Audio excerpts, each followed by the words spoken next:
For the first time in more than 5.5 years, we finally tonight have a few new answers to a question that has loomed over Indiana and over the town of Delphi. Who killed Abby Williams and Libby Johnson? From the end of the bridge to, you got to go through. Now, I believe that the bodies were found about 50 feet. A suspect in the criminal investigation out of Fort Hood is dead. Officials say he killed himself overnight. They needed that little music in the background. It goes, "Don't be suspicious. Don't be suspicious." Right. Knew about it or was there. He's as guilty as the person who committed. Chilling details in the arrest of a suspected serial killer caught before he could strike again. They dropped the ball, man. Like they said, he went AWOL, and that he was a deserter, and nobody went to look for him. Today is not a day to celebrate. But the arrest of Richard M. Allen of Delphi on 2 counts of murder. Right. He sees him taking off with the wife. They end up finding the wife murdered with the baby out of her, and they found the baby in another place.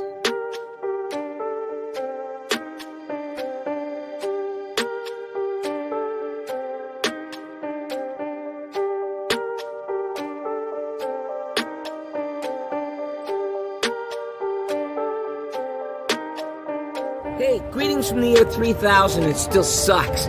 This is Philip J. Fry, and you're listening to The Drunken Turkey Show, your one stop for this sort of thing.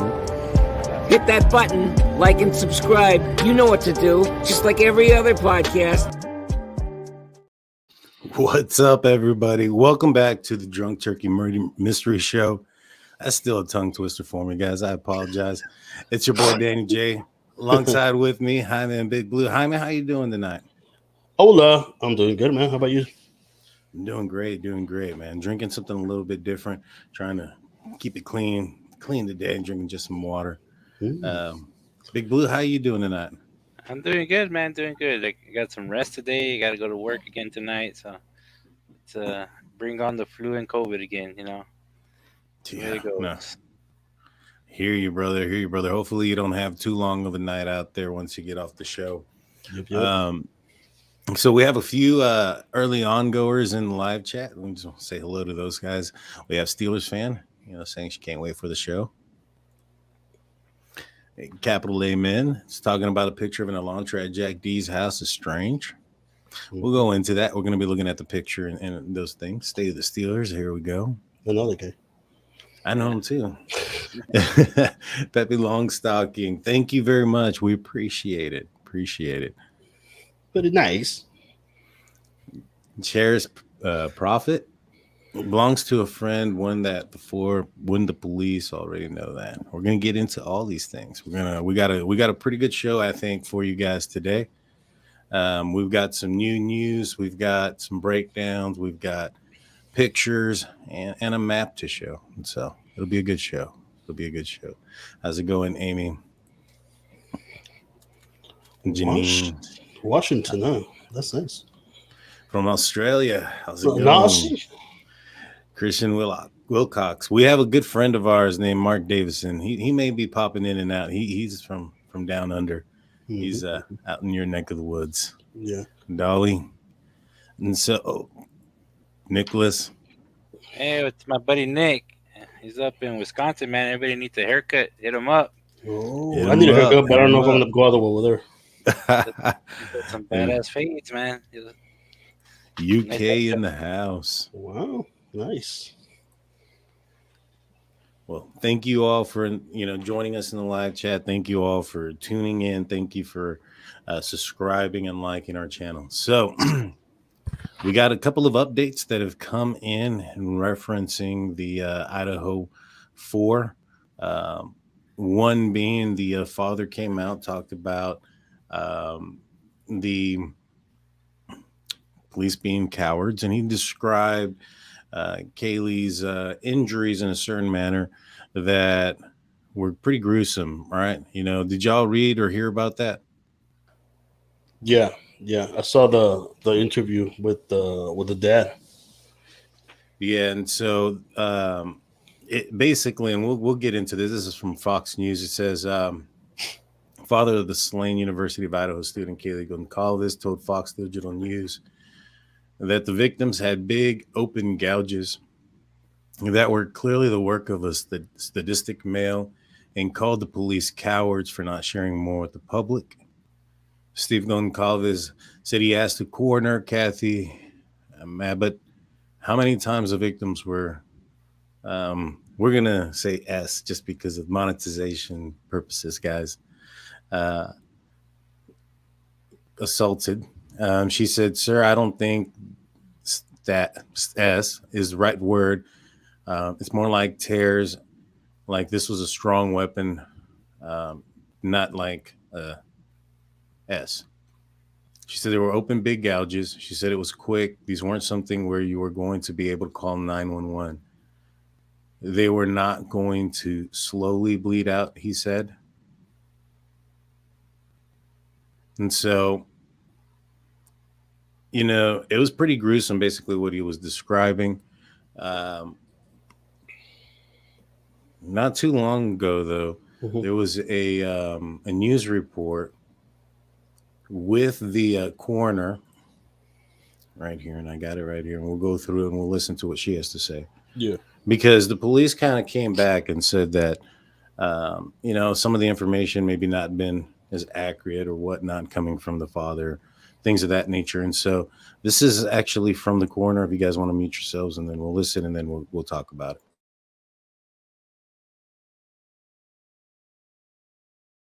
A report that Steve Goncalves had been informed by the medical examiner that his daughter, Kaylee, that her injuries were more ferocious than her friends. Specifically, the report said that the stab wounds were less like stab wounds and more like tears. But we talked to the coroner today, asking if she would describe Kaylee's injuries that way, as tears, and she said no, clearly, exclamation point, in fact. And it honestly seems exactly that that's what she has said from the get-go, because here she is on November 17th, just days after the killings. She was actually speaking with me live on this program about the nature of the kids' injuries. Have a listen. And I only ask this because it sometimes determines what kind of a crime this was: a crime of passion, a random crime, a fight, a struggle. Was there, were any of them slashed? Were any of their necks cut? Or were these all puncture wounds? Well, it was a pretty large knife, so it's really hard to call them puncture wounds. And they were definitely stabbings. And I mean, it has to be somebody that's pretty angry in order to stab 4 people to death. Also in question today, a report that says Kaylee's lungs and liver were slashed. Maybe not, according to what the coroner told us a month ago. Have a listen. There were multiple stab wounds, yes, on them. So, and were there? Go ahead. And most of them had just like one that was the lethal stab wound. Yes. Can you describe what that one might have been? But they were to the fatal ones were to the chest area or the upper body area. You know, it's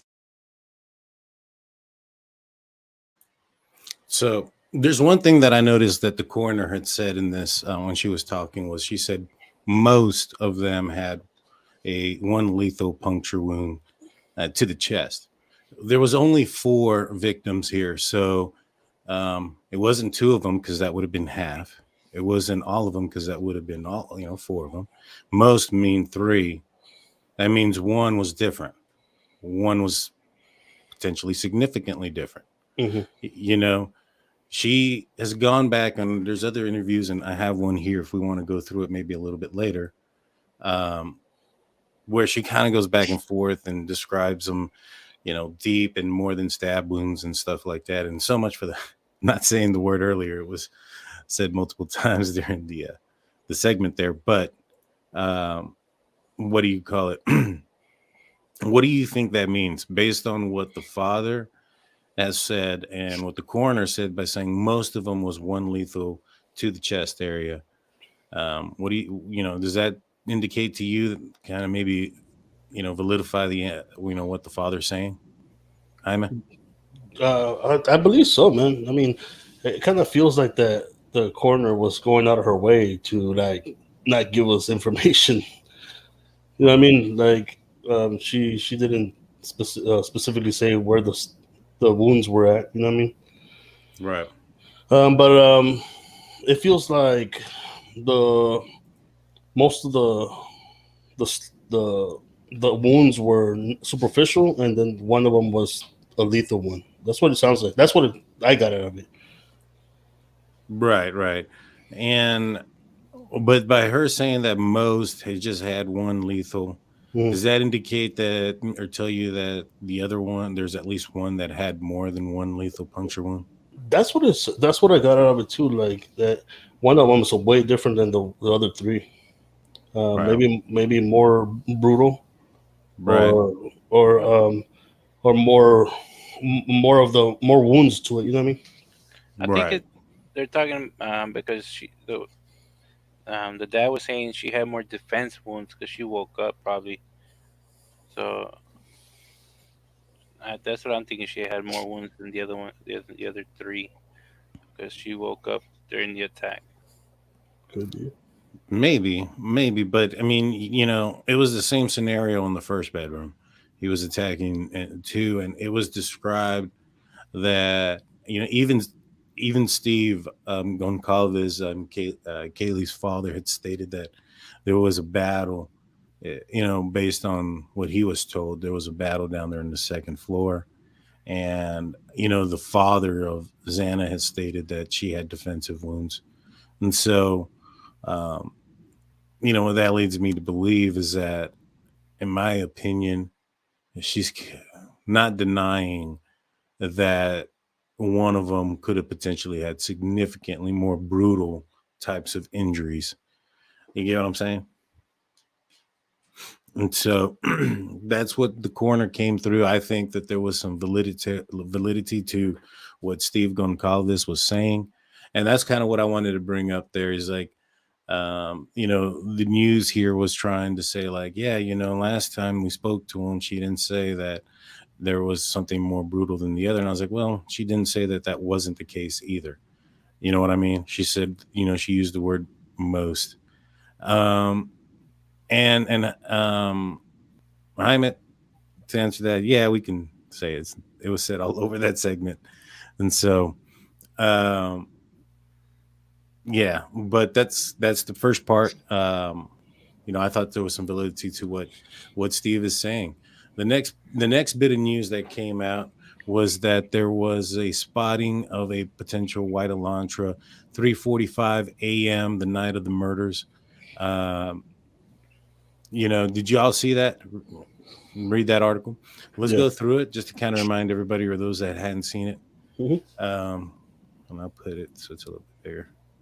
It says Moscow Idaho's exclusive detectives collected 8 hours of surveillance video Tuesday morning from a gas station in Moscow, where a clerk saw a white sedan passing at about 3:45 a.m. on the night of the unsolved stabbing deaths of the 4 University of Idaho students, according to store workers.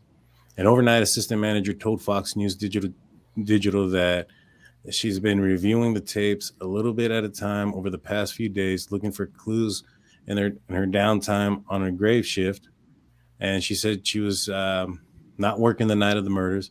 Monday night, she said she reached 3:00 hour and spotted the car. She said she took a picture of the screen and sent to an email address police set up to receive tips. She said, I had a weird feeling this was going to get on the cameras, asking that her name not be publicized out of the safety concerns as the suspect remains at large. Here is a picture. This is the actual picture one of the pictures that we used for the thumbnail. I had seen a comment earlier, somebody claiming that we took the thumbnail from somewhere else. No, it was from this picture. They drove by real quick, she said, and turned down a side street off Highway 8. Last week, police said they were looking to speak with occupants of a white Hyundai Elantra who may have information on the slayings of the 4 victims. Okay, so I actually went to the Google Earth and tried to find and locate where this gas station is. So it's located right here.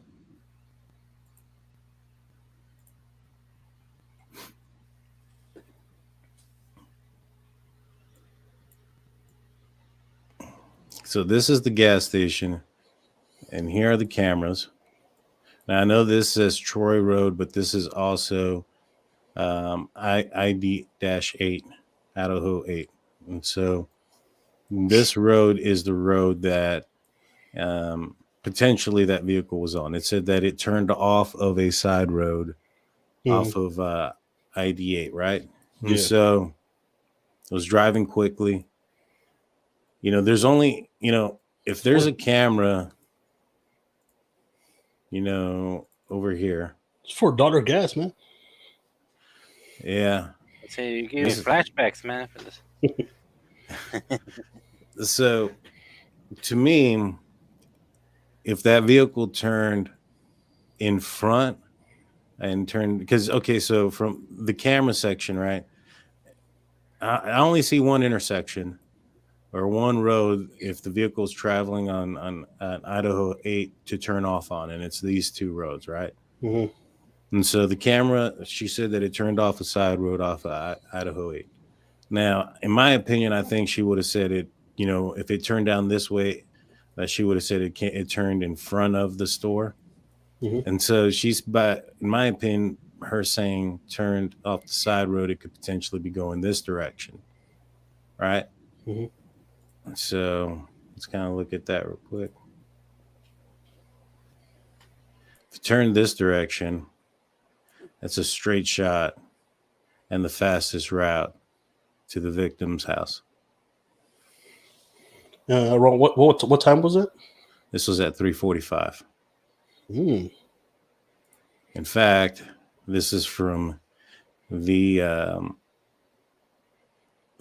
gas station. The fastest route to the victim's house is turning off that side road off of I-8 down Steiner Avenue up and then over. 4 minutes from where the house was at. Damn, that's close. Very close. And so my thing is, is it possible that this was the actor in this murder?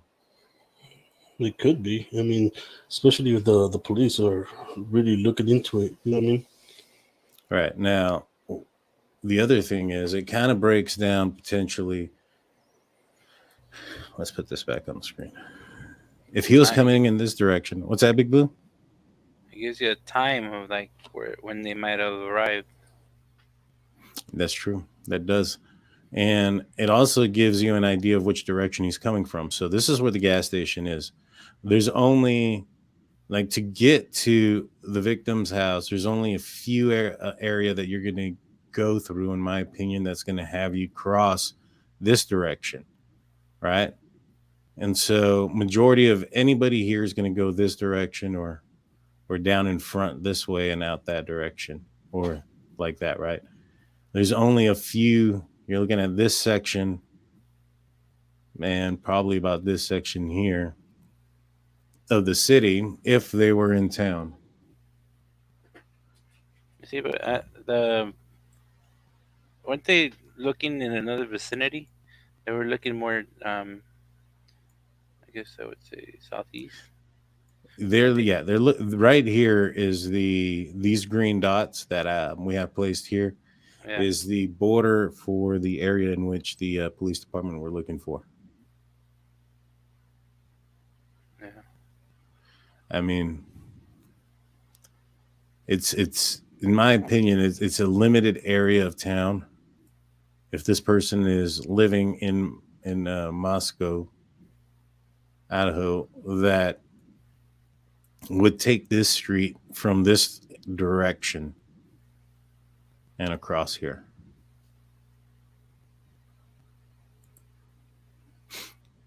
Now, we've got some more potential breaking news on this vehicle. This is from Barstool, Idaho, or Idaho. I'm actually gonna take this off the screen real quick. This was 40 weeks ago. This was an Instagram video. I have it slowed down. And so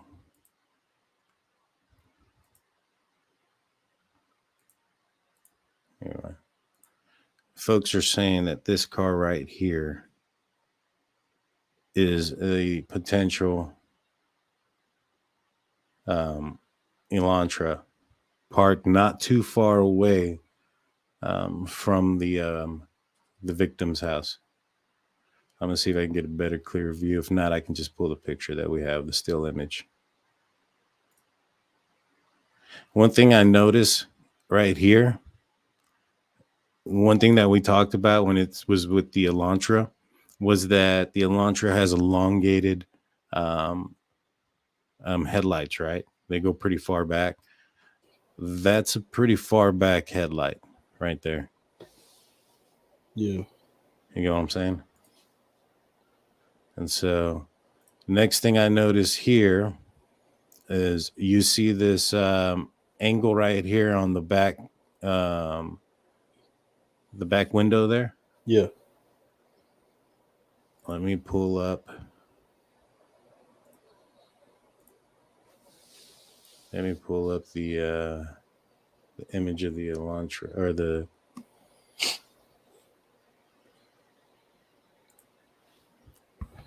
you see that angle?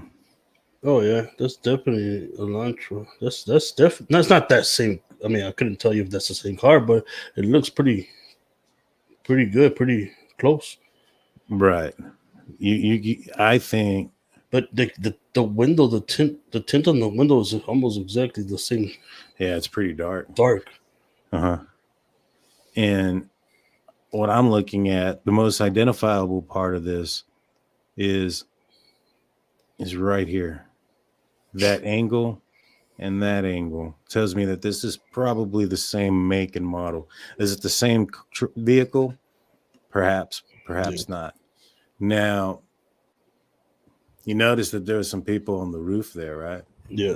We talked about a possible entry is jumping up on the roof. Let's go to where. So here is the victim's house, right? Yeah. This is where that Instagram video was taken. Is there a street view from that? From that house? Right here. In fact, I think you can see. I mean, maybe not from the ground and these trees, but in November, when these trees probably could be not so thick. I wonder if you can see from here. This is the house. They were on the roof. The vehicle was parked right here. Yeah. Yeah, from the roof, obviously you can probably see the house from the roof. But that's pretty close, man, to the house, where that Hyundai is. Yeah. And you can tell because of the this shape here of the roof. Is that a Yoda? What do you mean? That's what they call the Tacoma, the Yodas. Toyota. Oh, yeah. See right here? Oh, man, we're in the way. The shape of the house. Yeah. And so I'm going to see if this pans off, if you can see. Yeah. Oh, yeah, you can definitely see it. It's right there. Yep. That's a perfect view from right there. Yeah. You can go straight down between those two houses, actually. Yeah. In fact, that's super close, man. Yeah. You know what, dude? Let me show you guys something. Let me pull this out. Let me show you guys. Let's pull this out. I want to thank everybody in the live chat.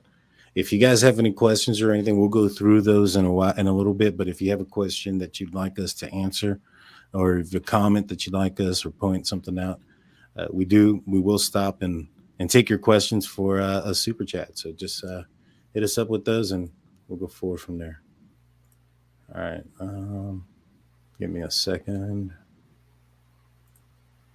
I forgot to do this. Perfect. All right. So I had sent you guys a video. Where is it? There it is. This is the full on. Let me just bring this up. Yeah. Give me a sec. Normal. All right.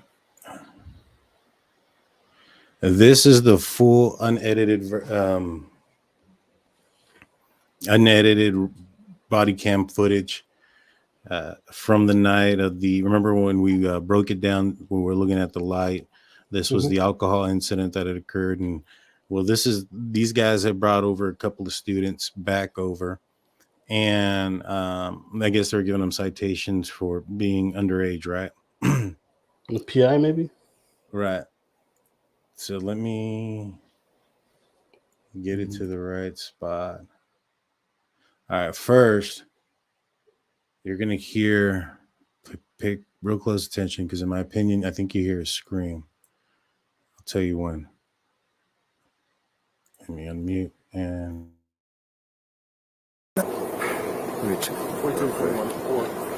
How tall are you? I am 6 foot, maybe 6'1". Okay. Weight? 177. Hair color? Blonde? Blonde. Eye color? Blue.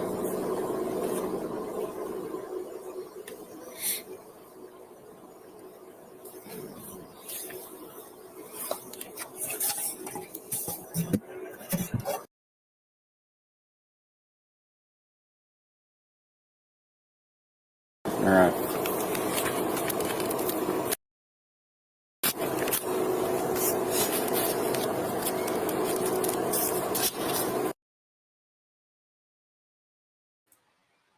I think I heard it. I'm not sure. Did you? No. Let me put it this way. I mean, you hear a little bit of something, but yeah, it sounds super faint. It's super faint. Super faint. Like an owl. You know what I mean? And also, if you look back here, guys, you're gonna see people walking back here.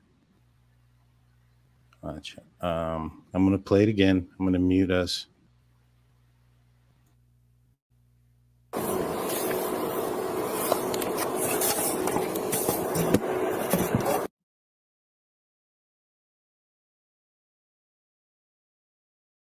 All right.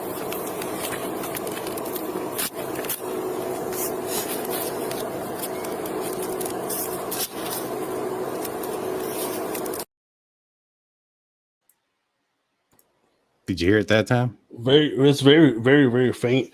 Very faint. But did you see the people walking? I saw at least 3 heads pass by. Right by the cop car, right? Yeah.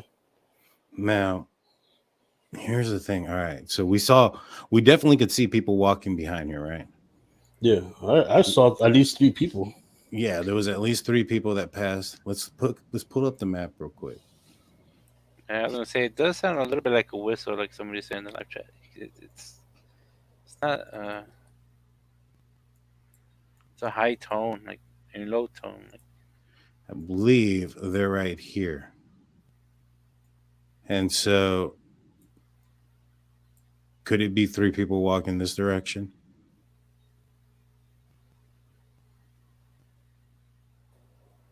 You know what I mean? Yeah. Because I believe they're right here along the edge here. But right here. Were they? Let's see. It looked like, to me, it didn't. It looked like they were going from left to right, weren't they? You know what? They're over here. I'm sorry. They're not right here. Let's see. Oh, okay. You know what? Let's figure out where they're at.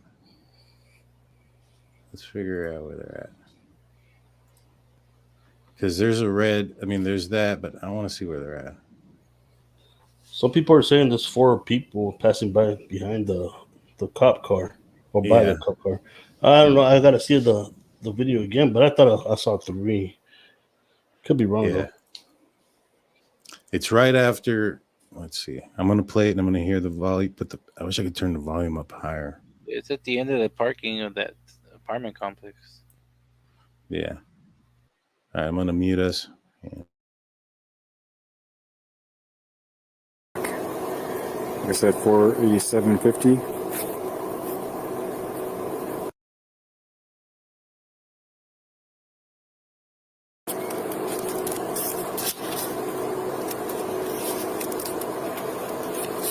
Get this cart back. Have the sign. We'll get you on your way. Okay. All right. So instructions on the back. Like I said, 487.50.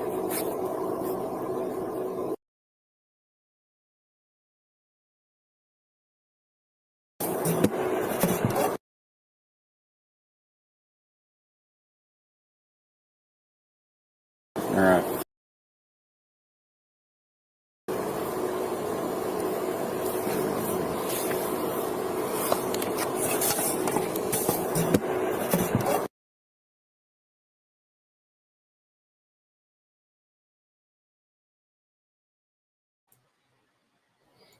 That looks like 5 people. That looks like 5. That's more than 3.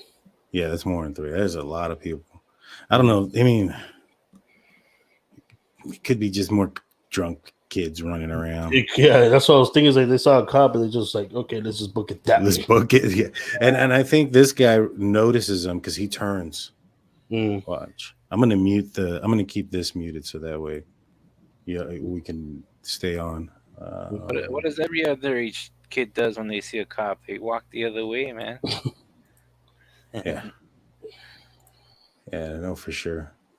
Yeah, and especially if like they've been drinking, they're drunk and whatnot. I don't think they want to get a citation or possibly put in a drunk tank. You know what I mean? Yeah. I mean, is it possible? There's also that high pitched noise. You see him kind of turn. I mean, when they run, he turns. Watch.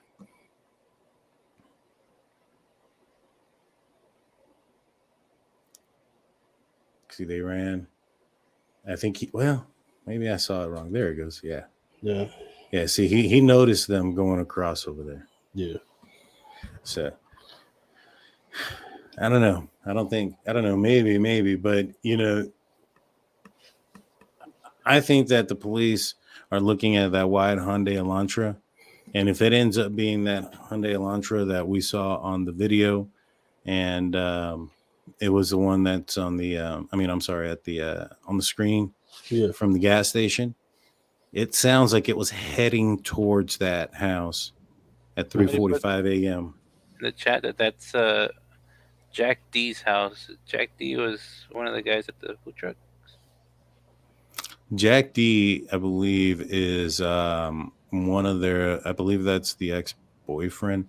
But I tried to find that out, and I haven't found anything that has confirmed that he lived there. I've looked for a lot. If anybody has something that can confirm that he lives there, please send that to us. But yeah, it sounds like that gas station could be a question mark. What do y'all think? Hey, can you put those 2 pictures up again? The one for the Elantra. And I want to just they're in the opposite direction, but it sure looks like it. Especially the headlights go far back. Yeah. You can see how far they go back on the reflection there on the gas station. But even the trunk, you can tell it's a Elantra because like it has that little like kind of like a wingish kind of thing, like a dip. It just dips down. Right. But man, they look like the same car, man. They do. And I find it, especially because of the tint, man. That's pretty dark tint. Yeah, because they well, both I got the mean, white it's cat nice. mirrors. I mean, it's really. I bet you can see it probably better on the actual camera footage because the reflection of her phone's killing it. You can't see half the Right. Yeah, if it had a better quality picture, and then like even if the car had like some kind of like dent or something, then we can try to match it. But that's just the picture's not that great. Yeah, the picture's definitely not great. The only thing that I can see that, like, and I was mentioning before, Mhm. is the right here. You see this angle of the back window here, Yeah. angle back here. That leads me to believe that these two vehicles are the same make and model. Yeah. Yeah. You have it looks very elongated, pointy, up, slack, and then that curve you have it very elongated. It looks like it points down. Yeah. These two vehicles look very, very much the same. Even the And side mirrors. yeah, I was gonna say it does look a little bit like there's a black underneath here. Yeah, but I think it has like a black stand, and then the Right, mirror itself is white. right. And so it kind of looks like that. And I mean, This yeah, is a picture of it driving. So if it was like parked, it would have been a different story. But that's the car passing by, right? mm-hmm. So like yeah. it kind of it disrupts the lines of the of the picture and whatnot. Yeah, But it's interesting, man. it is the same make and model. You can tell right away. But now that they have it in this vicinity, they the FBI and the police can look at more camera footage around the area, try to get more interviews. Yeah, I mean, they're definitely, man. It's crazy, man. But that video there from the Instagram, Mhm. right, has that a car very similar to the one that's seen on that gas station photos, Yeah. parked down the street. Now, did you guys see the interview with Ian Harsh? Inon or whatever. Yeah. Inon, yeah. Yeah, man. I just literally saw it like maybe like an hour ago or before, like an hour before we started the show. Yeah, let's I'm I not saw sure. his stick juggling things he does in the back behind him. Yeah, I was gonna say we should have a drinking game every time he said like. Yeah. Next time Friday we'll have to do that because I was about to say, man, Yeah, that was trippy, man. Yeah, and this guy's like, this is the guy that we spoke about not too long ago, right? We talked about, we broke down his what the reported in the Idaho statement was, right? Yeah. And so basically what that was he had stated that he had heard a noise at 4 a.m, things of that nature, right? And the thing is, he's been changing his story around a little bit, right? Mhm. So on Facebook, he was very private, and then he started sharing or making his post public the day of the murders, or the discovery. And he talked at one point saying like, man, 4 people get slain, you don't hear a noise, right? Nobody hears anything, Yeah. and not a scream. And then he goes on later to say that he did hear a scream. Yeah. And he talks about what he did that day. And in this interview, he's also going kind of back and forth, and he seems very odd. Like he knows the victims. He talks about them. He talks about sharing wine with Kaylee Yeah. at Yeah. one point. It was, You know what I mean? did he say he was gonna like throw it away, and then he saw them outside drinking or whatnot? Right. So he offered the wine bottle and told them that he was gonna finish it, that they can have it. Yeah, something like that. And he said that he had so here's the thing, in the statement, or in the Idaho, whatever, the newspaper, right? He had said that he wandered into a house party, and and met up with him, right? In this Mhm. interview, they ask him, did you go to his house, their house, or whatnot? He's like, well, I didn't go inside. I didn't go inside. I was outside. I talked to them outside. Yeah. And I'm not saying it's him, but he's acting very odd, to say the Yeah, least. especially because, like I said earlier, like he claimed to be like it's not very social. Like he has a couple of friends that he talks to, but yeah, he's on Reddit putting all this on Reddit. You know what I mean? Yeah. So like obviously he likes the attention. That got me is like, I think his apartment's facing the other side, right? That's what it looks like from what I saw. That the house Yeah, is behind his apartment. So yeah, why would he like? Oh, I stumbled onto their party. It just seemed weird. Like, Well, his house was, I think his apartment was to the right. I think he lived in the red bricked house. And okay, so, um, unless he's I just, stalking him, man. He just seems weird. Like, right. And it's not just his personality, it's just some of the things that he says. He's inconsistent with his story. He doesn't bring up, stick juggling in this interview. He doesn't, he talks about, at one point he's talking about drinking tea, then coffee, saying that he was up when the police showed up in the morning, even though he yeah. didn't go to sleep till like 4 a.m. and Oh, like he was already just sitting there. didn't he say he had trouble sleeping? Then he's saying that he's drinking coffee. It's like, well, that's probably why. Well, he was drinking tea that night supposedly, and then in the morning he was just sitting there when they knocked on the door, and he Hmm, was drinking coffee, like he was waiting for the knock. And that's weird. then yeah, and then he goes, and then they asked him some questions, and then he went and did a Google search. And then see, he changed it too in the interview. He said at one point that he saw it on TV, and then he Mhm. said that he saw it on a Google search. Yeah, And you know he said these things that are just changing already. Like yeah, his story is just changing. Like every time there's a question asked in a different manner, yeah. and I find it odd. I find it odd. You know, I think he's there just was trying to one. get attention, man. I think he's just trying to get the 15 minutes of fame for right now. Could be. Yeah, that's But very well possible. didn't at one point in his interview he said that the victims, like, they were real nice people, that the girls were real pretty, and yet he didn't really know their names or nothing like that. Only I think Well, he only knew one. no, he knew their names because he goes. He said Ethan and Xana, and there's the ones that he met. The one that he didn't, ever mention was Madison.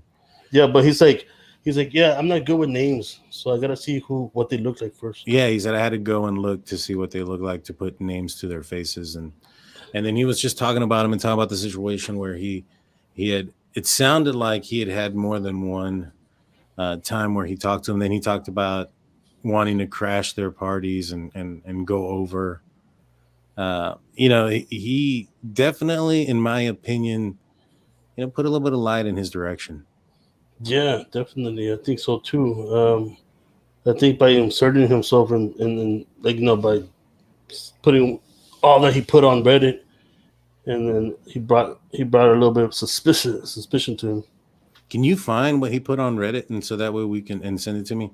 That way we can kind of read what it is exactly that he put out there, because we read that Idaho Statesman, and that one was pretty. Like I said, I thought that was pretty odd.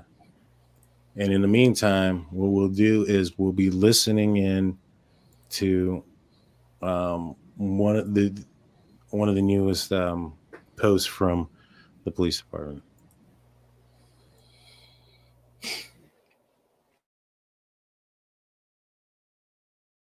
Talk about the first time you heard about what happened. How did you react? What were your first steps as an investigator? Yeah, well, it was hard. I got called at home. It was on a Sunday afternoon, and it took me a second. I really had to think about what I had just heard.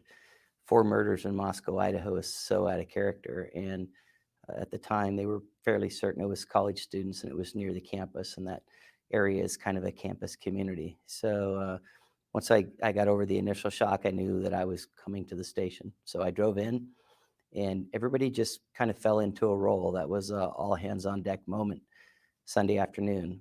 It became fairly apparent when I got to the scene that we were going to need resources outside of just what the Moscow Police Department could provide.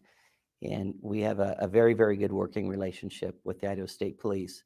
We knew what their capabilities were, and so that was the first call that we made to have their investigative team come up and help us process the scene. The scene wasn't chaos, the neighborhood, but it was very, very somber. Like I said, that is a community of college students that live over there. Many of them, through word of mouth, knew what had happened. They were standing outside. There was a lot of crying. There were friends trying to find out who exactly was inside the house.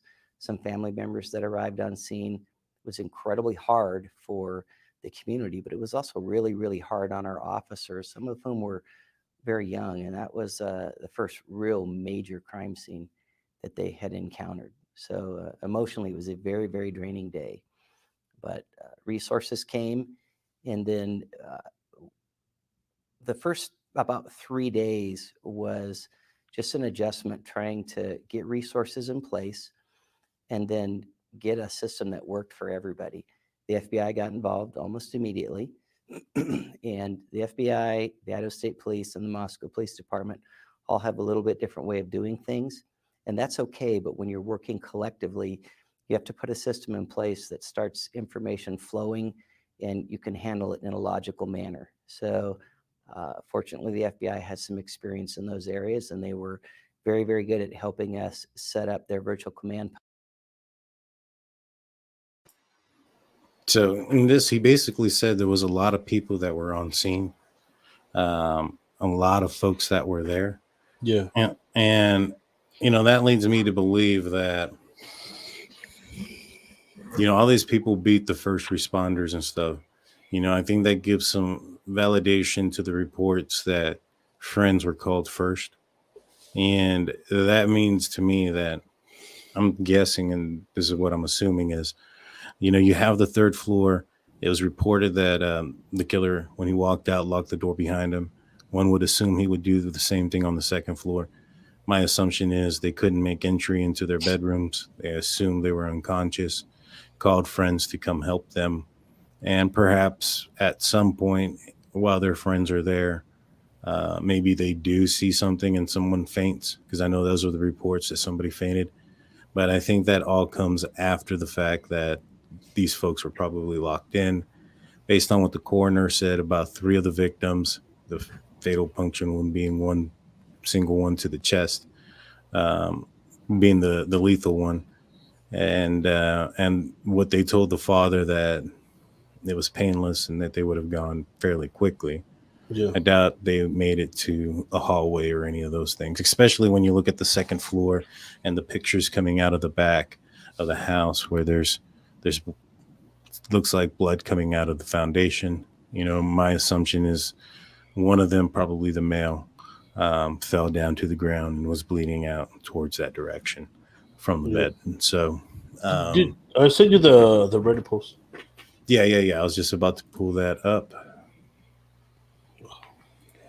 Are you gonna play his video with all the likes too, or after? Which one? Of his interview.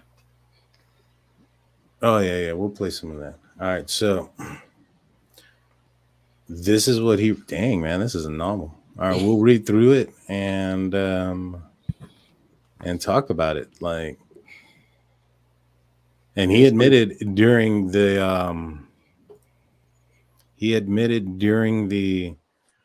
interview that he did create this. And so we'll go paragraph by paragraph. It goes, "Hello, my name is Inan Harsh, or Chef Dizzy. Sorry about that. It's been a wild few days, and it seems there's a lot of news, misinformation, conspiracies, and a lot going on about my existence right now. I'm sure many of you are curious about who I am and how I got here. I haven't had a very average life, and I'm sure a lot of my people, my beliefs, my styles, and actions that have many will judge and consider immoral. But the truth is, I have a dream, a story, and a perspective I'd like to share for whoever it may touch and help. I believe in 5 things: peace, harmony, freedom, love, and happiness. I truly believe this is something human existence can reach, but unfortunately, greed and corruption has pulled us far away from that dream. And the consequences of such is impacting individuals across the globe daily. So, first and foremost, Blue, that first paragraph, that's interesting. What do you think about that first paragraph on its own? Yeah, man, it's like it's a little weird to me. Yeah, I mean, it's like he's writing a novel. You know what I'm saying? Yeah. So let's go for it. It says, but first, I would like to send out love and empathy to the family of the victims. Unheard of this town and absolute horrendous. I can't say I've ever lost a family member, but in many parts of my life, I've had to grow or survive in harsh environments. And I have lost several close friends and some I consider family. Many others are missing or probably never going to be seen again. Many others are missing or probably will never be seen again. At many points in my life, I was on my way to be one of them. Meditating on the murders and the suffering brings me to tears sometimes daily. One day returning from work, I brought my neighbors some wine when they were having a small fire party outside just to meet them. Although it was a short visit, I remember how beautiful, friendly, kind, and joyful they were. So happy, it instantly brightened up my day. I remember going inside and having an inspiring, long, and sick flow before stretching and drilling. Kaylee, we're the neighbors you wanted on Greek Row. Partying is expected. To imagine someone wanting to hurt them is beyond disbelief and so sick. Okay. And so I'll read one more paragraph and then we'll talk about what we're reading here. Several days ago, when I thought I was over the sadness of losing those who only brought positive thoughts to me, when I went to check the mail, I saw the posting of their faces and started crying. I was listening to Fallen Soldiers by Core Mega, Wu-Tang Represent, and starting thing not only on the recent murders, but all the friends I lost, and continued crying for hours. I went to work 3 hours later, tears still pouring from my face, trying to stay calm from my work duties. Okay. I could barely talk, and our grill cook could tell something was up, but I didn't know how to verbalize the feelings of losing a friend almost every other year. A feeling where you can't focus on anything but the suffering and losing of a loved one, the energy burning in you like a fire causing cuts. I'm mainly a prep cook, to be lighting speed but sloppy. Didn't they describe the scene sloppy? That was what I was to say. Is like he's a chef. He knows his way around with a knife. But man, that just those words he's using. Whoa. It gets worse. I remember almost cutting myself using the anger, sadness, and emotions to propel my movements. What's that? Nothing. I'm listening. remembering the kindness of those now gone in this case had no such a bright, happy, and free future. Kaylee, Xana, and her boyfriend. Those are the only 3 I remember, but I know they are all amazing. We're real as human beings. To lose them in such an incredious loss, I hope the family members find comfort in grief and heal fully with time, positive prayers and thoughts, and encourage them to try and spend their time on whatever activity brings them joy or comfort. And from my hippie roots, to try and spend time with nature as it heals all wounds. So, That's some weird stuff. Nowhere, Yeah.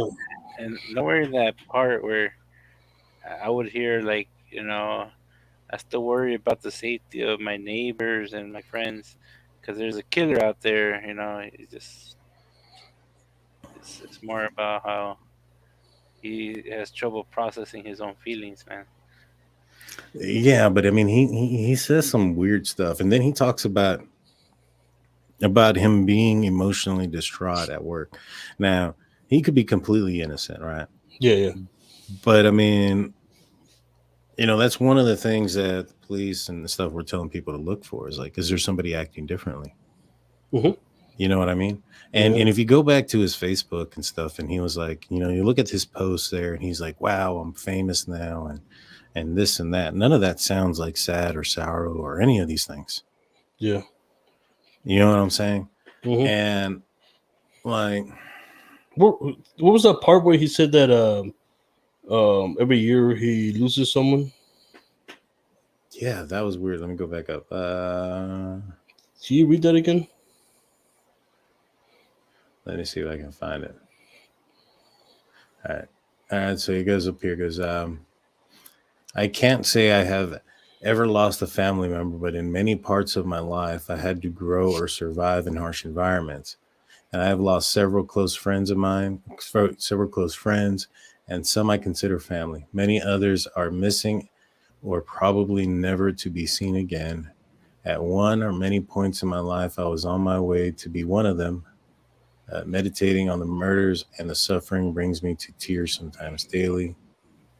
One day returning from work, I brought my neighbors some wine, and that's when he goes into that story. Is that the part you wanted me to read? Yeah, but like, all right. He said that he didn't know them as well, right? That he did interact with them a couple of times, but like it almost seems like he's trying to say that like there were much more than just neighbors. You know what I mean? Right. And it's like kind of it feels like he's trying to get like sympathy points at this point. Yeah. I don't know. I just, I mean, that's kind of like what I like about Texas is that everybody's got a damn fence around their house, and you don't have to worry about coming to your party. Right. But he also did say that he was in the house at one point, and now he's saying he's not. Right. And it's just a little bit, it's a little bit off every time he says the story. Yeah, it's weird, man.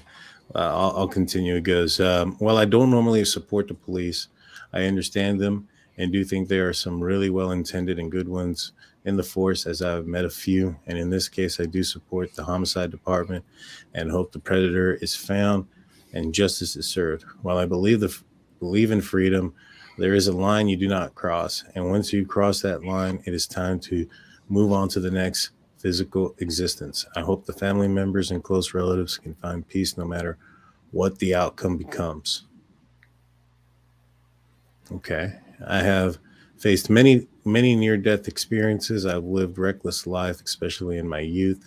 I've done pretty much with everything I want in my entire life.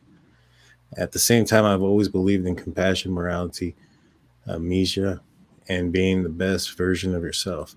I've had a lot of struggles with insecurities, incredibly naive and optimistic, and extremely different, at a lot of times misunderstood. Sometimes when I think about those I lost, I ask myself, why not me? But I know that's stupid, and while I'm not really religious, I do believe in a purpose and destiny. Being here free and alive today, despite my odds, I truly believe I have something to offer the world, and I'm looking at happening globally. It brings me to tears to see how much suffering sentient beings are chronically experiencing. I have a story to share, and I think it's one that can touch people in meaningful ways and raise awareness on a lot of the problems in the world that many people do not see. Hopefully, this will reach out to those who can use, or those just curious, and a positive, meaningful change in the world. So yeah, this is definitely, in my opinion, kind of turning into I want my 15 minutes of fame. Yeah. I mean, in a way, he's a little sincere, he talks about his struggles, but at one point he's saying that he was suicidal, right? That's what at the top sounds to me. Yeah, Mhm. yeah. But I mean, like those first couple of paragraphs are nothing compared to this paragraph you just read. It seems like he toned it a lot down for this one. Yeah. Or maybe something was wearing off. Let's see. Right? But before we go further, I'd Mhm. like to share a meditation I personally have found very powerful Mm-hmm. in my healing process. I couldn't find the book that it's from, but Tibetan Heart Yoga. It's a book my mother gave me that I took for granted and that slipped my gaze.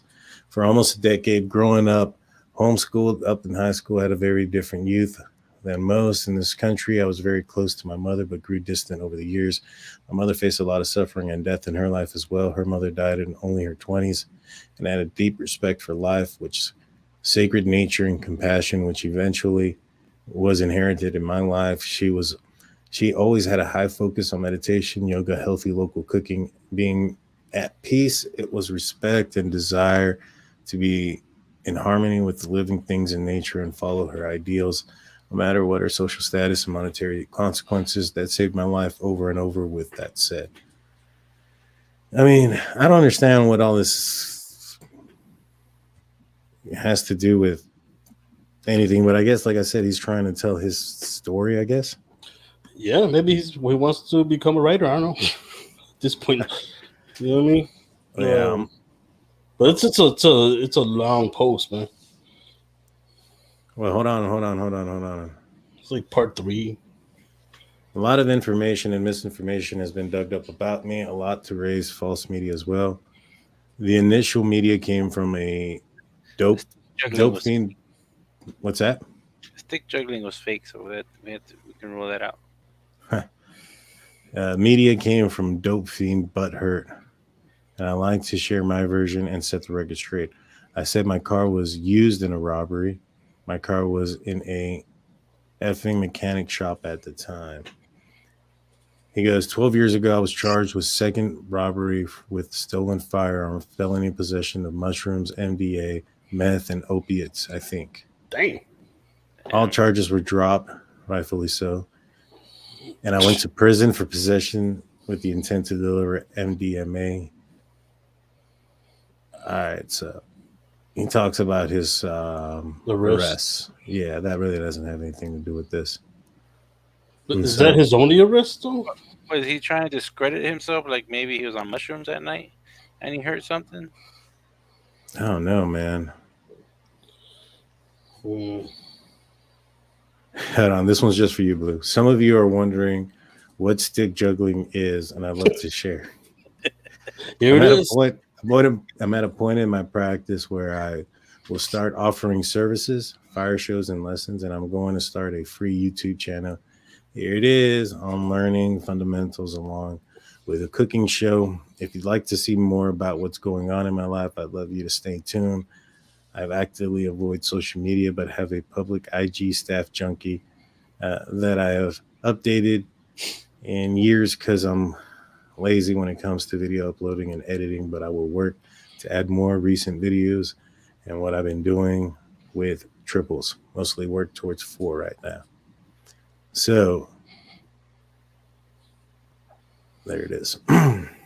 Can't wait to see his videos. Yeah. Maybe I'll pick it up too. Yeah, that's crazy though, man. There were some things though that he was saying in the first few paragraphs that were very odd, man. Yeah, very.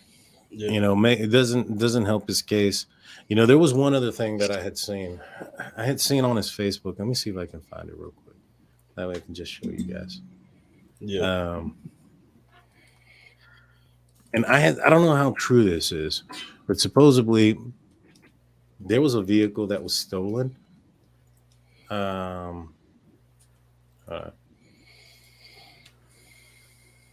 There was a vehicle that was stolen about 2 hours. Supposedly, this is Jonathan Lee Riches Investigates. He had reported there was a vehicle stolen 2 hours. I think it was like west of Idaho, Moscow, Idaho. And when I had gone to this guy's page, not saying anything like that, but all right, I found it.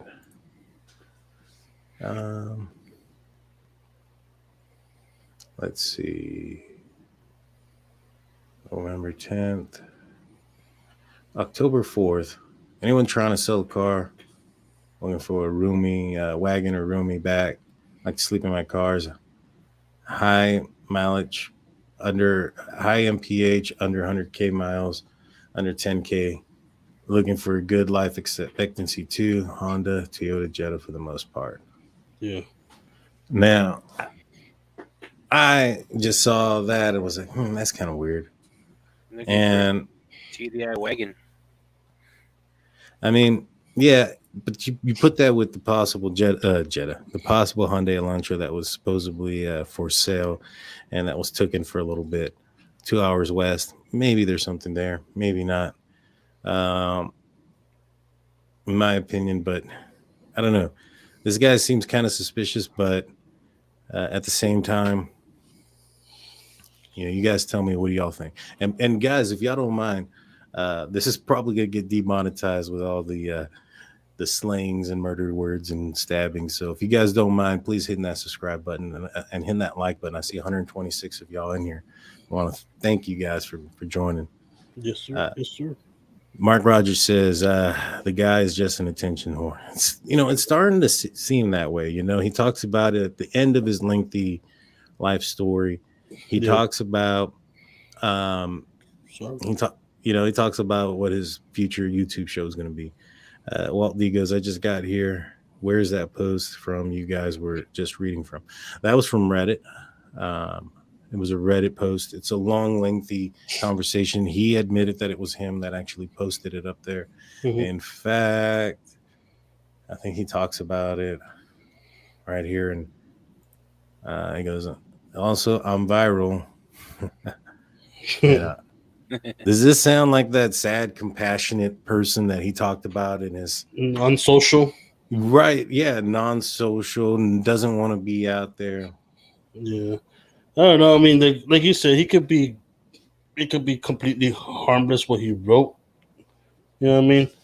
But I don't know. It gives off some vibes that like they're kind of odd. You know what I mean? This one says, well, this 4 days ago, I'm famous. I always knew this game would come. Dope ass staff and cooking videos coming with some merch and maybe a GoFundMe. Well, I think that's what it is. I think he's just trying to get some notoriety for it. You know what I mean? Mm-hmm. Just pick up some followers for his upcoming YouTube cooking and juggling videos. Could be. I wonder if he'd be juggling like carrots and celery and stuff. What? Yeah, he's a cook, man. I don't know, man. He's juggling knives and things. I mean, if anybody is interested what that looks like, the juggling, this is him juggling. Oh, shit. Yeah, I saw him in the back behind him on that video. Yeah, so it's interesting. Yeah. Interesting to say the least. But yeah, so kind of recap what we talked about up to this point, and we'll go through the live chat if you guys have any questions. There's a lot of questions, actually. Yeah. Just to kind of recap, Steve Goncalves had called the police cowards. He talked about, talking to the coroner and, them being released to him that the brutality of Kaylee's injuries, she was much more brutally attacked. We listened to the coroner's comment stating that most of them had one single puncture wound that was lethal, and it was to the chest, indicating that at least one of them had a different outcome or wasn't the same manner. Basically what Steve had been saying this entire time, right? And so you look at those two aspects of it. We do tend to believe that potentially then there's rumors, or there's enough to believe that Kaylee was the target in that situation. We looked at a possible Elantra that was caught by a gas station. We checked out the Google images. We looked at the direction that it was potentially going and discovered that if this vehicle was heading towards the victim's house, that it was on the right path. It was on the fastest path to the victim's house. And at right, 3:45. yeah, exactly on the timeline that it's supposedly happened. Right. That tells me. All right, let's think about that situation. And you know what? Let me bring that back up. Let's bring that back up. All right, let me close this weirdo. All right, hold on. You have to say like. Oh man, I say like a lot. Yeah, I don't think any of us said like enough as much as the dude did in that interview. If we make a drinking game out of that interview, you would be drunk like after a minute. It's like a 40-minute interview, man. Blue would get drunk. That'd be crazy. So this is the gas station that caught the tape of the car. Just to kind of go back over it, right? So the way it was described in the Fox News report was that the vehicle turned off onto a side street off of Idaho 8 or Highway 8. And so this is the gas station. This is Idaho 8 right here. Looking at this, intersection, or looking at the possibilities of where the cameras could have been, to see this vehicle turn off of Idaho 8 onto a side road would have been either this direction here or this direction, right? There's not another intersection that's visible from here. So you can't see the one way over there to say it turned, that it turned off a side road. Now, in my estimation, that if the vehicle turned right onto this street, it will, the manager here would have described the vehicle turning in front of the store, right? And said it turned off the sideways. So I believe it went this direction, which, let me straighten it up, is a straight shot once you turn here to the victim's residence, and is the fastest route. So we brought this up. This happened at 3:45. Now, if this happened at 3:45, that means that the kids that we went over and we saw walking down the street at 3:14 probably had nothing to do with it. The 5 people that walked by. The scream or the yell, the screech that we heard on that tape had nothing to do with it. And the lights going out at 2:40 at 2, what was it, like at 2:56? Mm-hmm. Or at 3, somewhere around there on that same body cam footage. And that was just possibly the girls going to sleep, right? Yeah. And so if the girls went to sleep at 3:40, at 2:45, right? I mean 2:55. That's when they sent out the last text message, and shortly after that, about 10 minutes later, we saw the lights go out, right? Mm-hmm.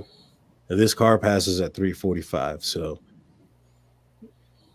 and I would think there would be a digital footprint of this. If there was something perhaps said to this person, something had to have happened to trigger this guy at 3:45 to go across town, right? Mm-hmm. Doesn't that make sense? Yeah. What would trigger him at 3:45? An hour after they go to sleep. The thing is, he would have to know where these people live. Right, no, for sure. This is someone close. Yeah. So Possibly like an ex-friend that they had trouble with, maybe. Or perhaps what triggered him wasn't at 3:45, it was at 2:50 something, and it just took him from that time to 3:45 to get to this intersection. Now, he was driving with a purpose and speeding, so that one would probably, that's the way it was described in the article, that he was driving with, was going pretty quick. Yeah. One would probably reckon to believe this person was probably an hour away. Yeah. You know what I mean?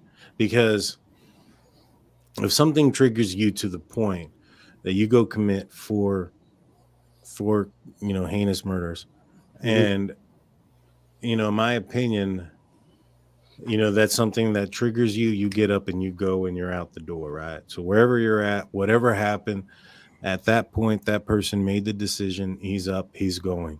These girls went to sleep at 2:56. Right.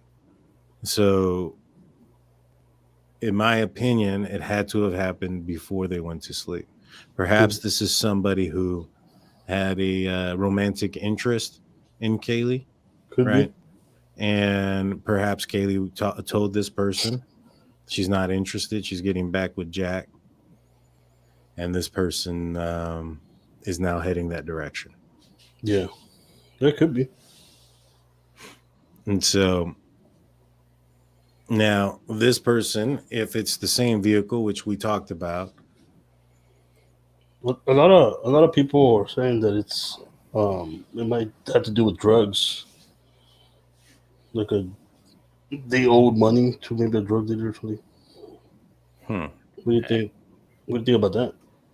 I don't know. The cops would have found drugs at the place, and then they would have said, "Oh, we found." Yeah, and there wasn't one. Who's the one who just had to spot the Range Rover? Kaylee had bought in the Range Rover. I mean, they obviously some of them had money. You know what I mean? Like, but it was a 2016 Range Rover. It was about $26,000 average. It's it's not that's something. nothing. It's not something that It ain't somebody with a job whose parents are paying their rent can't afford. You know what I mean? I don't know. And it sounds like, I mean, you look at, some of her pictures online and stuff, they were on boats and things of that nature. She may not have even been the one paying for it.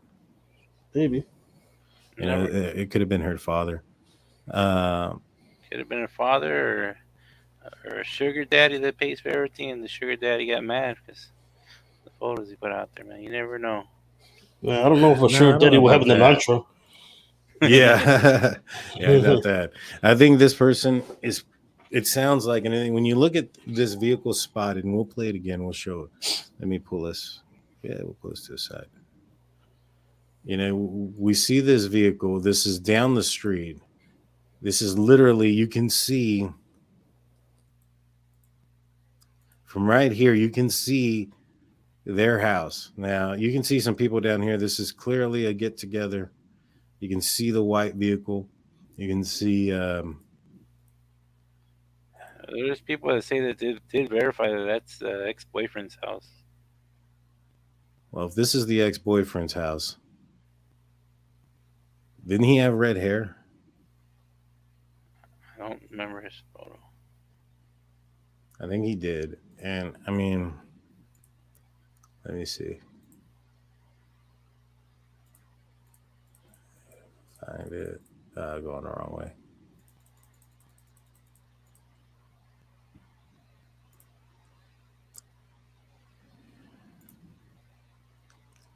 I mean, it's hard to tell, but that guy right there looks like he has a little bit of red hair. It's very difficult to tell. It looks like, the brownish, reddish hair. Yeah, it looks brownish, reddish. Is that leaning me? up against the That's car. not me, right? Where were you? Were you near Idaho? You also have an Elantra. I know. It's a different color, though. So, that's interesting, man. How, what? Let me see.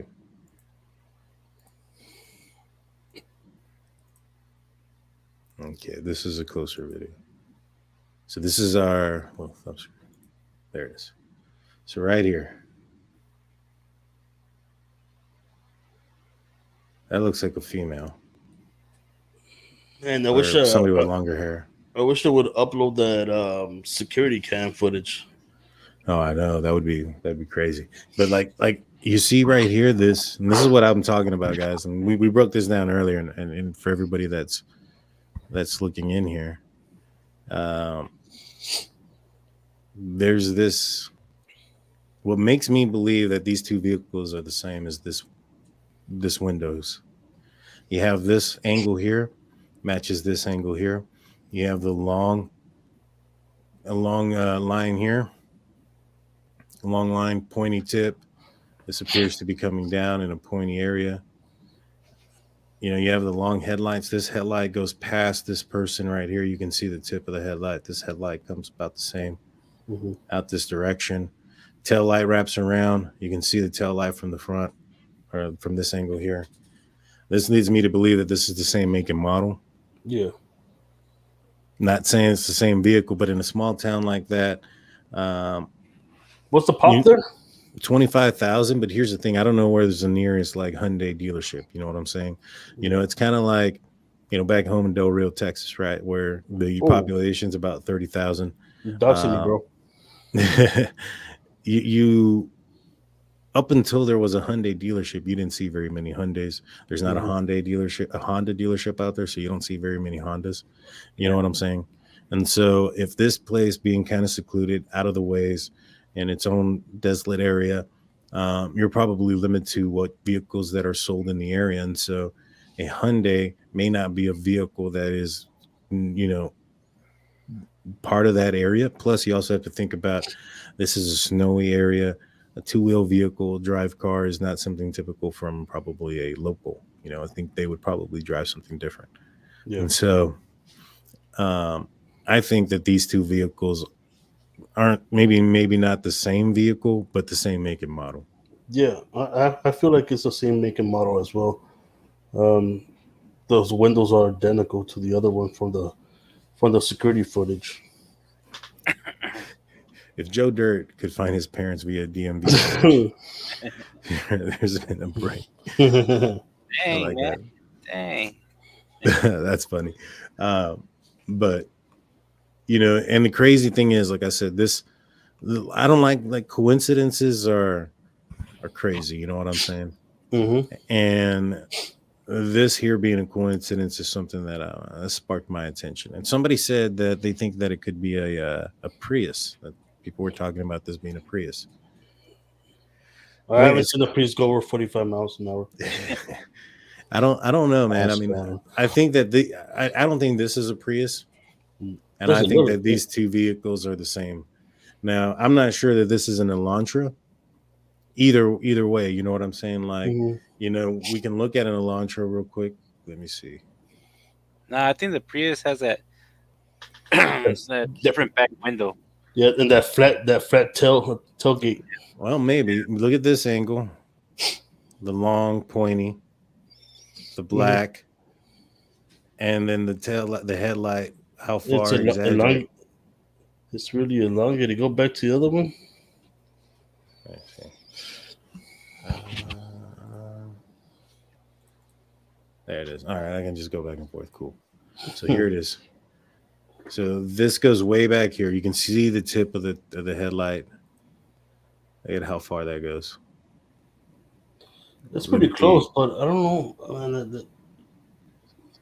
The hood and the tailgate looks a lot shorter than the video and the picture on the footage. I don't know, man. But look, see, you have the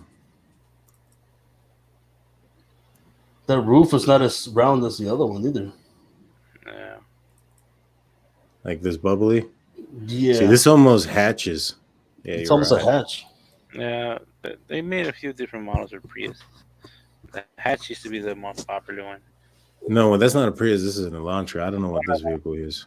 No, that's not one. I don't know. It's close. maybe, man. It's pretty close. But the thing is, my question is, what do they have as far as the that they know that it's an Elantra? Is it? And this is the one thing that I would. What I'm curious is if it's like surveillance. Surveillance isn't the best footage. I mean, like that's what you're looking at, and this is a reflection of a video, so I know it's gonna be better than that. But this is from a Instagram video, 40 weeks ago. You're not looking at much clarity better than this, and so, in my opinion, I don't think you can rule out anything other than like 4-door sedan, white in color, possibly a Hyundai Elantra. You know what I'm saying? Yeah. I find it odd that they're that specific with it. Yeah, they might have a different digital trail on it. You know what I mean? Right. All right, guys. I'm going to jump off. I got to head to work here. I just wanted to say thanks for everybody being in the live chat. just wanted to say, I know we were joking about the guy earlier that does The juggling. stick juggling about his suicide, like kind of note. But on a serious note, today we lost Twitch for suicide.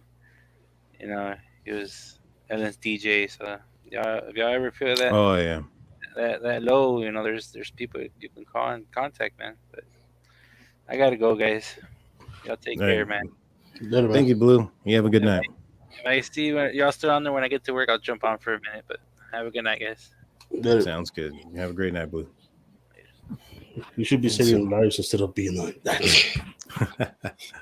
And so this is interesting, you know what I mean? Yeah. But one other thing that I noticed, let's look at this. Look at the position of the rearview mirror, right? Mm-hmm. Well, it is at a different angle, so it might be from a higher angle. It might look like it's because it's black right here, but it looks higher than. Let me see the other one. There you go. And that looks like it's on the door. The other one looks like that one. The one you're pointing at looks stemmed. Right. And these don't. That one looks. I don't know, man. Can you zoom? You can't zoom in, can you? Not on this image, but it looks like it's not on the door. Doesn't look like it's on the door. No, it's pretty close. I'll tell you that. Mm-hmm. Pretty damn close. Mm-hmm. I agree, man. It's definitely one of those that I think I just find it. I find it weird where it's parked, where it's seen as far as that Instagram video where it's found, so to speak. I think that this could be a potential break or lead. You know what I'm saying? Mm-hmm. Now, if this is right, because this information was just found out today, right? As far as the white vehicle parked down the street during some party that matches the description, right? And then they have the gas station footage that came out based on the location in which, that vehicle was coming from, seen at this residence. If it has anything to do with this case, I think that there's probably going to be an arrest pretty soon. What do you think? Do you think that this thing's going to be solved here pretty soon, or do you think this is going to be a while? I think it's going to be a little bit. It's still going to take a while, man. I think the fact that the police are not letting too much information get out could either help their case or hurt it. You know what I mean? So I think they're just holding back a lot of information and trying to, vet all these leads. You know what I mean? Yeah, for sure, man. It's crazy, man. It's a crazy situation. But this is all we're gonna, have for our viewers. If you have any questions, we'll answer a few of them in the live chat for the next maybe 2 to 3 minutes. Yeah.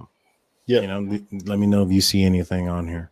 Hey, also, I also heard that they were. The coroner said that something. I believe she said that they had covered their hands, maybe for possible evidence for the for under the nails and whatnot. Yeah, they bag their hands and stuff. But I thought they've already had a funeral service for some of them. I'm sure they did at least two of them, I believe. Yeah, and so I'm sure that's probably old news. I anticipate that probably being one of the first thing that happens before their bodies are removed from the house. I'm just hoping they have some DNA. They got DNA, but I don't know. Maybe they haven't. The issue with that is they could, but if this is a young guy that hasn't, even if he's done this before but hasn't gotten caught before, he's not gonna have no history. Yeah, and you have to have something to compare it to. Yeah, you definitely do. Let's see. Mark Roger goes, do you guys believe it might be a new lover? I honestly think that it was probably somebody who was interested in Kaylee, and she turned that person down.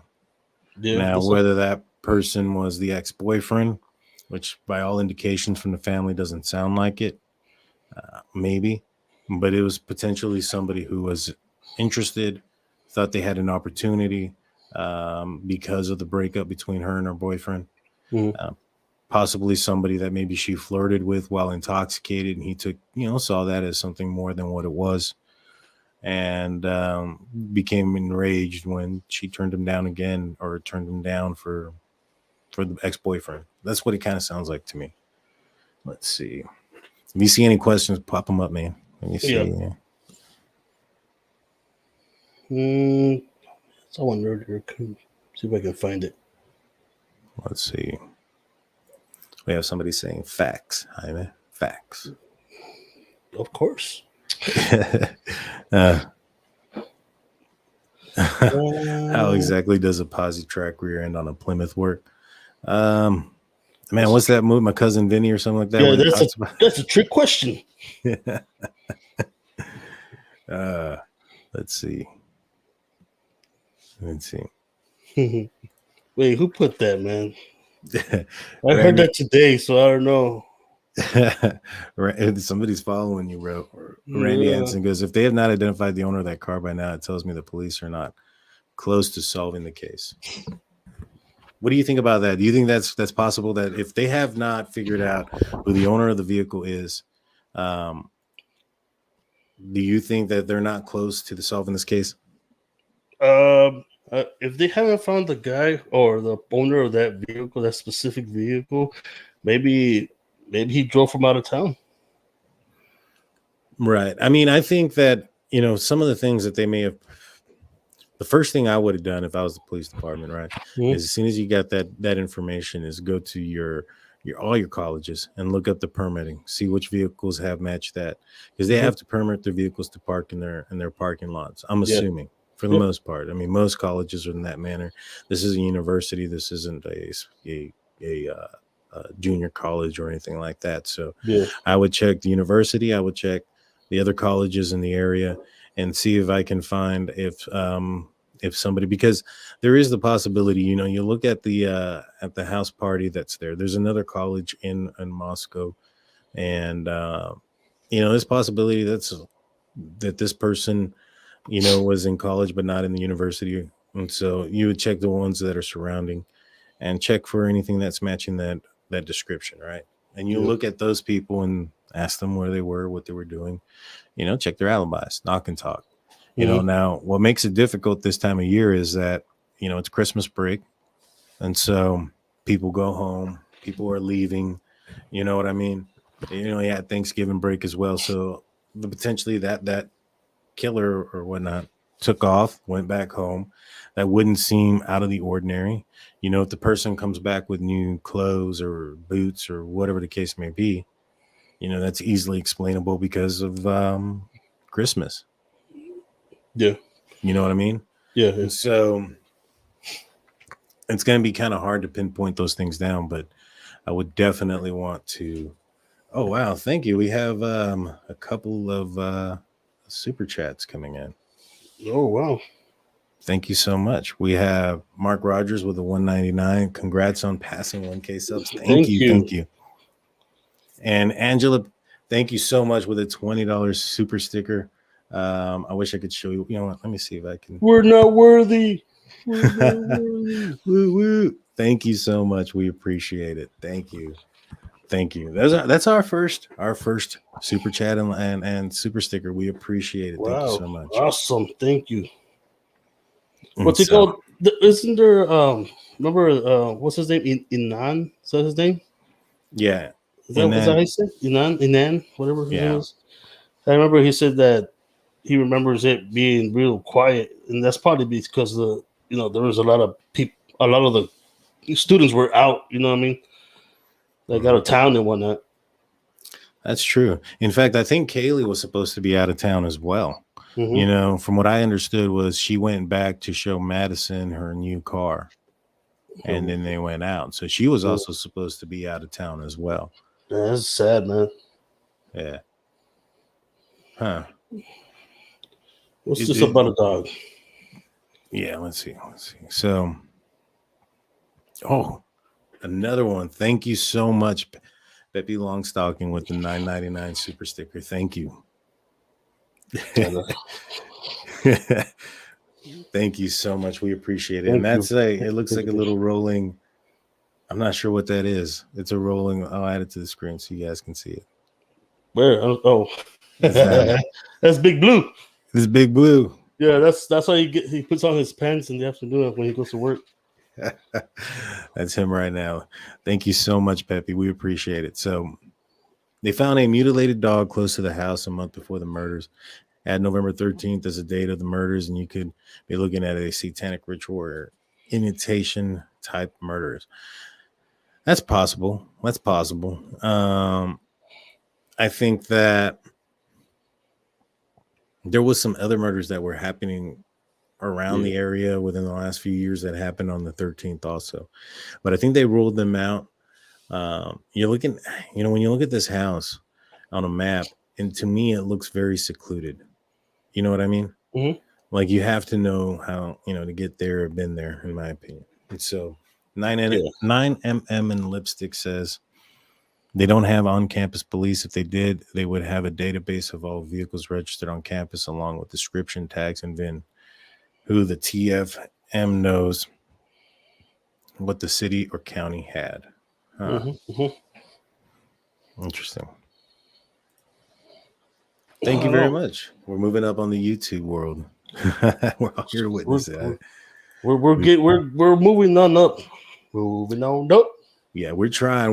We've been doing this for a few months now, and we turned this more into the true crime aspect of it, and it's been a more of like a calling, because we all have different experiences.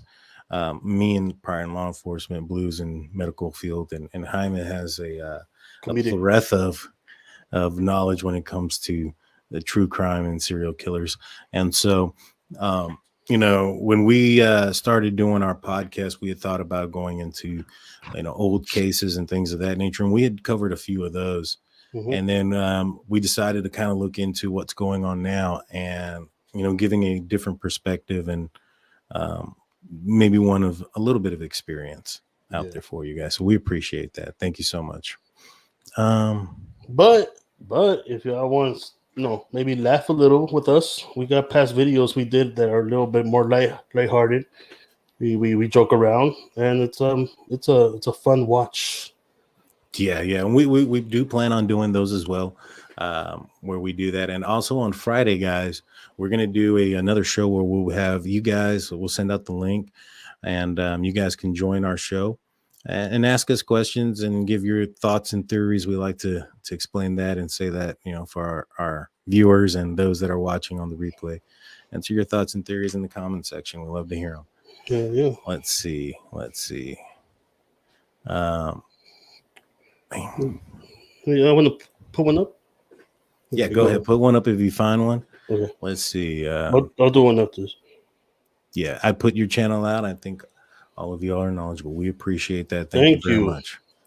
That's what we try to do. We try to look into things and find a different perspective. We understand that sometimes, you can't, like, for instance, we have a video that we just put out last night about the Delphi murders, and it was referencing the timeline and from the probable cause affidavit, which pretty much kind of nails Richard Allen to the cross there when it comes to him being out there. They kind of have him dead to rights.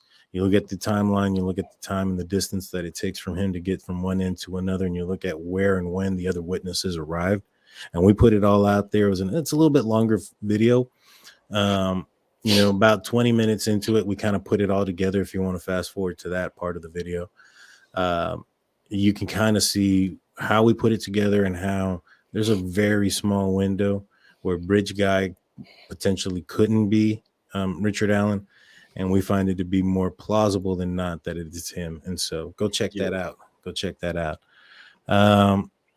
As far as finding the car, what we're talking about, guys, is we found the potential vehicle on Instagram at and near the house there. And so we're looking at the We're looking at the footage of the Instagram. We're comparing that vehicle with the one that was spotted by the gas station, and we think that it could be the same vehicle. We're basically also thinking, or at least I'm thinking, that it's definitely the same make and model. What about you? Do you think it's the same make and model on that vehicle? It looks pretty close, man. Looks pretty close. And But so, like the other vehicle you showed me kind of made me doubt a little bit. But doubt that it's an Elantra, but it's definitely the same vehicle that's on, in my opinion, it's potentially the same vehicle that's on the, the same make and model that's recorded from the gas station that was also taken footage of on the Instagram. You know what I'm saying? Yeah. Now, there was a report earlier, and I saw it in the live chat earlier today, and speaking of Delphi, of some allegations that were coming out against Richard Allen, referencing a Daily Mail article that came out. I find it to be a little outdated. A lot of the stuff that was in that article was stuff that was on like Reddit and rumors that were out a while ago. You know what I'm saying? Yeah. They talked about, apparently digging up a small, the cat in the backyard looking for hairs, which was all speculation and rumors that were online. And in my opinion, I don't think they were digging up the cat. Reason being is the description of the hole they were digging was very small, like a quarter or something that could be pulled out. And so I don't know, man. I didn't find it to be too credible.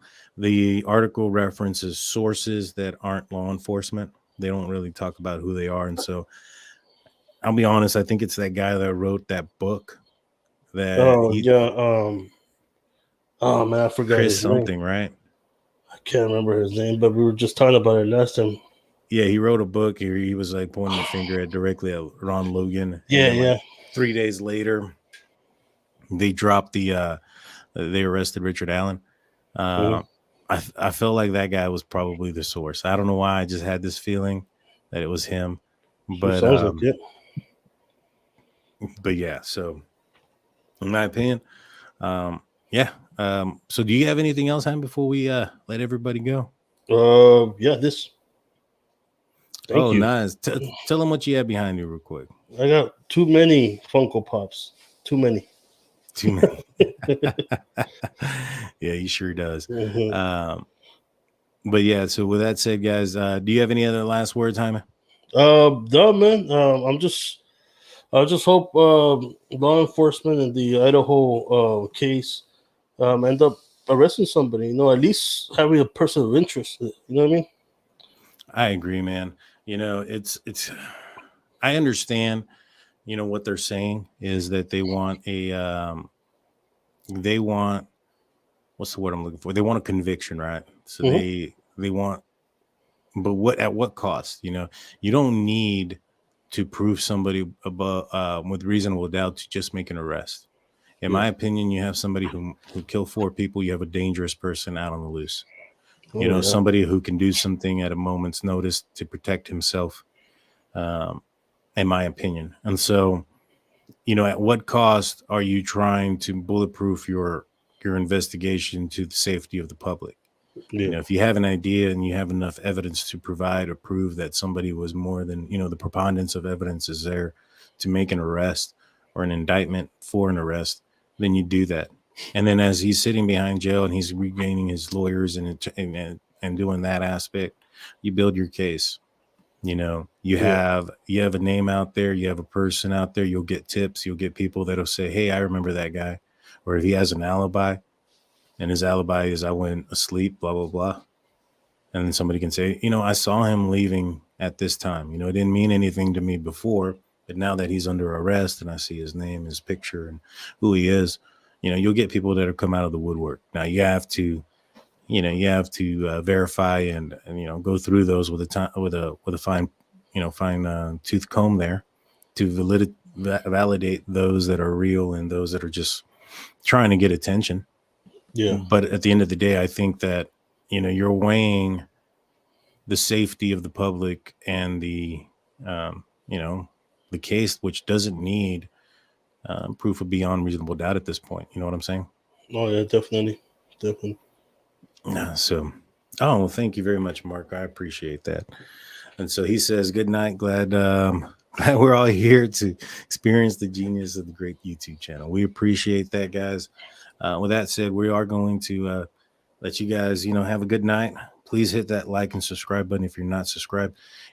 I've also heard, guys, that some folks weren't getting notified of our lives coming through. If you've rang that bell, what I would recommend to do is just unclick it and then click it back on. I've heard this happen on a few other channels as well, that people weren't getting notified. That would definitely help get you notified. But with that being said, guys, we're the Drunk Turkey Show. We appreciate every single one of you guys on there, and those that participated in giving us super chats and super stickers. We appreciate that truly. Yes, sir. Yes, sir. Thank you very much. With that being said, those guys in the replay crew, leave us your thoughts and theories in the comment section. That being said, peace.